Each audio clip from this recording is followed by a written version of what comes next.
Welcome back to Appetite for the Outdoors. I'm Jason with Carolina Cooker. Today we've got some venison steaks, and we're going to do a little steak and gravy in our Carolina Cooker 13-inch skillet. I'm going to take these venison steaks, I'm going to get some salt and pepper on there before we throw them on the skillet. Got plenty of room in this 13-inch skillet for these fillets. I spread them out a little bit. Okay, so about 2 minutes on this side. See some of our juices start rising to the top, so time to give these a flip. Okay, so 2 minutes on that side. We're ready to pull our steaks off. We'll set these steaks to the side. Next thing going in will be our onions. Onions going in the pan now. And we're just gonna saute these until they're translucent. Okay, we've got some good color on our onions. Nice browning here. We're gonna pull these off.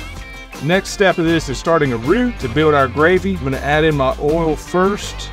And then we've got equal parts of flour. So we're starting to see that caramel color in our flour. Let it go ahead and add in my milk now.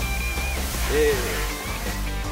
So our gravy, as it's bubbling away, I'm gonna add in my Cajun seasoning. Now that our gravy's tightened up, I'm gonna add my onions in first and get those stirred in.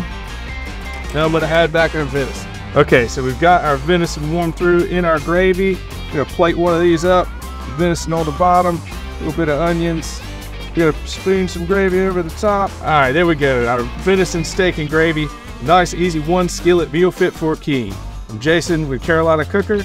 Let us help you navigate all the seasons, both in the field and in the kitchen.